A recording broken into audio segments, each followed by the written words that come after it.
మనం 'Vishwambhara' teaser breakdown start చేసే ముందు ఒక 30 సెకండ్స్‌లో అయిపోతుంది. చిన్న మ్యాటర్ అయితే చెప్పాలి.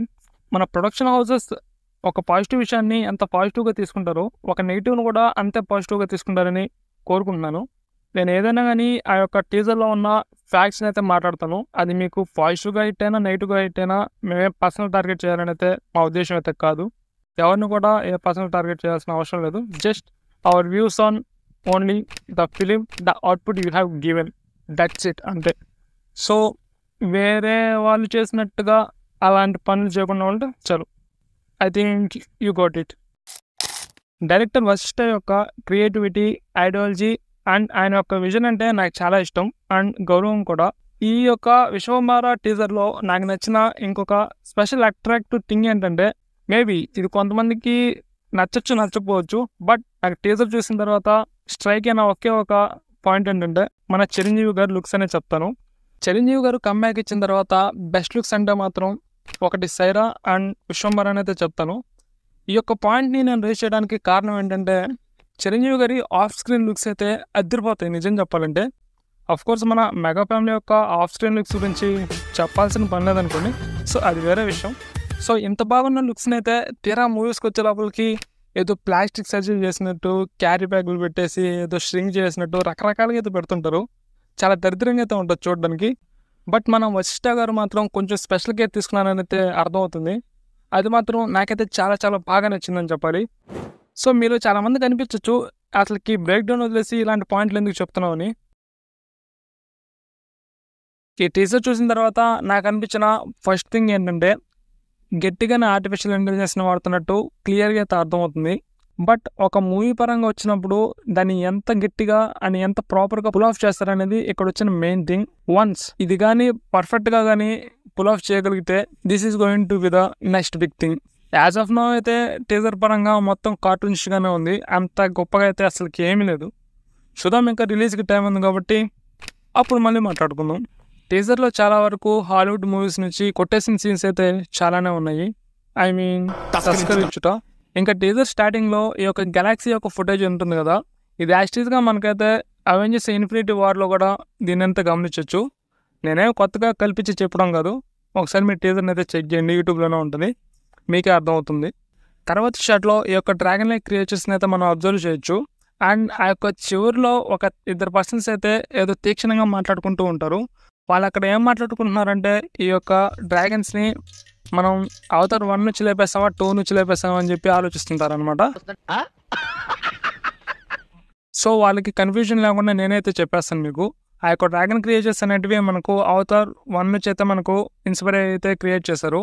మీకు ఎగ్జాక్ట్‌గా చెప్పాలంటే అవతార్ 1లో మన జైక్ సుల్లీకి టొరోక్ మొక్తో అనే డ్రాగన్ ఉంటుంది కదా, దాని నుంచి ఇన్స్పైర్ అయ్యి ఈ యొక్క క్రియేచర్స్‌ని క్రియేట్ చేసినట్టు క్లియర్‌గా అర్థమవుతుంది. అండ్ ఆ యొక్క ఫైట్ చాలా బాగుంటుంది కదా అన్నట్టు. ఈ యొక్క డ్రాగన్స్‌కి కంటిన్యూస్ షాట్‌గానే ఇంకో షాట్ వస్తుంది కదా, అక్కడ మనం కొన్ని డైనోసార్స్‌ని అయితే అబ్జర్వ్ చేయొచ్చు. ఆ యొక్క డైనోసార్స్ పేరేంటంటే బ్రాకియోసారస్. బట్ డీటెయిల్ అయితే ఇది కాదు. మీరు ఆ యొక్క సౌండ్‌ని చాలా డీటెయిల్‌గా అబ్జర్వ్ చేయండి. అర్థమైందా ఇప్పుడు ఏ సౌండ్ వచ్చింది? ఒక డైనోసార్‌కి బర్రె సౌండ్ పెట్టడం అనేది లిటరల్లీ చాలా కామెడీ అని చెప్పాలి. ఆ యొక్క అద్భుతమైన సౌండ్ పెట్టిన మన సౌండ్ డిజైనర్‌కి అయితే టేక్ ఎ బౌ. ఇంకోటి ఏంటంటే, ఆ బ్రాకియోసారస్‌కి రెక్కలు ఎందుకు ఉన్నాయో తెలీదు. అండ్ ఆ యొక్క జీబ్రా మార్క్స్ ఏందో కూడా అర్థం కావట్లేదు. తర్వాత మన మగధీరలో ఉన్న ఆ యొక్క నక్షత్రాల నుంచి సడన్‌గా థోర్ అయితే ల్యాండ్ అవుతారు. కాకపోతే ఏంటండి, ఎగ్జాక్ట్‌గా మన థోర్ రిఫరెన్స్ ఇది. థోర్ ఎలాగైతే బయోఫ్రాస్ట్ నుంచి ల్యాండ్ అవుతారో same as it is seen అయితే తర్వాత షాట్లో మనకు డిజ్నీ ల్యాండ్ అయితే కనిపిస్తుంది విత్ క్విక్ సిల్వర్ ట్రాన్సిషన్. ఇప్పుడు డిజ్నీ ల్యాండ్ చూపించారు కాబట్టి తర్వాత వచ్చేసి లావా ల్యాండ్ చూపిస్తారు. అంటే ఇప్పుడు మనకు చల్లదనం ఇచ్చారు కాబట్టి ఇప్పుడు సీన్లో హీట్ క్రియేట్ చేయాలని చెప్పి అక్కడ లావా ల్యాండ్ అయితే ఇచ్చారు. మీరు అర్థం చేసుకోవాలి. తర్వాత నెక్స్ట్ షాట్లో మన అఘోరా అయితే గుహలో ఏందో చేస్తూ ఉంటాడు. అది సీక్రెట్ థింగ్స్ కాబట్టి మనకు చెప్పరు అనమాట. తర్వాత లేటెస్ట్ కొన్ని అట్లా పోతూ ఉంటే గోడ మీద కొన్ని ఏన్షియంట్ లెటర్స్ అయితే మనం గమనించవచ్చు. ఆ యొక్క ఏన్షియంట్ లెటర్స్కి మీనింగ్ ఏంటంటే, మీరు నా ఛానల్ సబ్స్క్రైబ్ చేయకపోతే విశ్వంబర టికెట్స్ దొరకవని చెప్పి రాసింది. అరే నీ అబ్బా జోక్స్ అబౌట్. ఆ యొక్క ఇమేజ్ ని గూగుల్ లెన్స్ లో స్కాన్ చేసినా గానీ గూగుల్ తల్లి నాకు తెలియదు అని చెప్పింది. మన మెయిన్ క్యారెక్టర్ అయిన చిరంజీవి గారు వేరే వరల్డ్ కి వెళ్తారు కదా, మోస్ట్ ప్రాబబ్లీ ఆ యొక్క వరల్డ్ కి సంబంధించినటువంటి మెటా డేటా అయితే ఆ యొక్క వాల్స్ మీద అయితే ప్రింట్ చేసి ఉంటారు. ఆ యొక్క తర్వాత సీన్ లో ఉండే ఆ యొక్క గోల్డెన్ సిటీని చూసి నాకైతే కడుపు మండిపోయింది. మరి ఎంత పకడ్బందీగా తస్కరిస్తారని చెప్పి అస్సలు ఎక్స్పెక్ట్ చేయలేదు. యాజ్ గా థోర్ లవ్ అండ్ థండర్ మూవీలో ఉన్న ఆమ్నిపోటెంట్ సిటీ అయినటువంటి ఒలింపస్ నుంచి అయితే చాలా చాలా రెఫరెన్స్ అయితే తీసుకున్నారు. ఆల్మోస్ట్ అట్లాగే ఉంటుంది గమనిస్తే మాత్రం. తర్వాత మనకు అవతార్ మూవీలో ఉన్న ఆ యొక్క క్రియేచర్స్ లాంటి స్పెషల్స్ అయితే కొంతమంది కనిపిస్తారు. మీరు ఎంతో కాన్ఫిడెంట్గా అక్కడ హైబర్నేషన్లో ఉన్నటువంటి ఆ యొక్క పర్సన్ చేసి చిరంజీవి గారు అనుకో ఉంటారు. బట్ కాదు, అక్కడ ఆ యొక్క ట్రైబ్కి సంబంధించినటువంటి ఆ యొక్క లీడర్ని వాళ్ళు క్యూర్ చేస్తున్నారనమాట.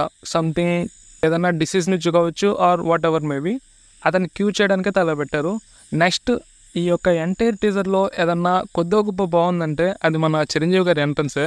అండ్ లుక్స్ యాజ్ యూజువల్గా చాలా బాగున్నాయి. అండ్ బ్యాక్గ్రౌండ్లో ఉన్నటువంటి ఆ యొక్క సీన్స్ అన్నీ కూడా అవతార్ నుంచి లేపేసినట్టువే, అవి చెప్పనవసరం లేదు. ఇంకా మనకు ఆ యొక్క పర్టికులర్ యూనివర్స్లో కొన్ని షార్ట్లు చూపిస్తారు, అసలు ఎందుకన్నా కూడా అర్థం కావట్లేదు.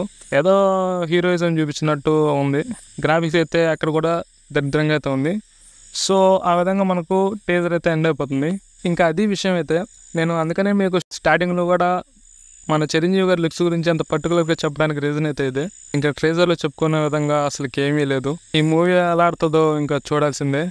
నాకు ఇప్పటికీ అర్థం కాని విషయం ఏంటంటే అంతమంది హీరోయిన్స్ని పెట్టుకున్నారు, అసలుకి యూజ్ ఏంటో అసలుకి పర్టికులర్గా అర్థం కావట్లేదు. అండ్ ఇంకోటి ఏంటంటే చిరంజీవి గారు అయితే ఇంకా మారాలి, ఇంకా ఆయన పాతకాలంలోనే ఉన్నారు. కొంచెం ఏజ్కి తగ్గ రూల్స్ చేస్తే బెటర్గా ఉంటుందని అయితే నా ఫీలింగ్. ఇంక చూద్దాం, మరి నాకైతే అసలుకి హోపే లేదు. ఎస్పెషల్లీ ఆ చిన్న పిల్లల్ని చూసినప్పుడైతే డోరేమోన్ బొమ్మలు ఏదో గుర్తొచ్చాయి, చాలా ఫన్నీగా ఉంది అక్కడైతే. చూద్దాం మరి ఇంకా మూవీ ఎలా ఉంటుందో. గాయస్ ఇప్పటికీ అసలుకి టీజర్ రిలీజ్ అయ్యి ఆల్మోస్ట్ 1 month అయిపోతుంది. ఇప్పుడు వీడియో ఎందుకు పెడుతున్నానంటే ఛానల్ అయితే చాలా డౌన్ అయిపోయింది. యాక్చువల్గా అప్పుడే రావాల్సింది, బట్ సడన్గా మనకు 5th సెమ్ ఎగ్జామ్స్ అయితే వచ్చి పడ్డాయి. సో ఆ ఎగ్జామ్స్ చదువుకుంటా ఇంకా వీడియో ఎడిట్ అయితే చేయలేకపోయాను. సో ఎనివే ఎట్లాగో ఇప్పుడు పుష్ప కూడా వచ్చింది కాబట్టి ఆల్మోస్ట్ ఈ వీక్లో అయితే వచ్చేస్తుంది. మ్యాక్సిమం ట్రై చేస్తాను రావడానికి. హోప్ ఈ వీడియో మీకు నచ్చిందని అనుకుంటున్నాను. ఈ వీడియో నచ్చితే మాత్రం ఖచ్చితంగా మన ఛానల్కి అయితే సబ్స్క్రైబ్ చేసుకొని పక్కన ఉన్న గంటను కూడా కొట్టి పెట్టండి, పడి ఉంటుంది అలా. And stay tune.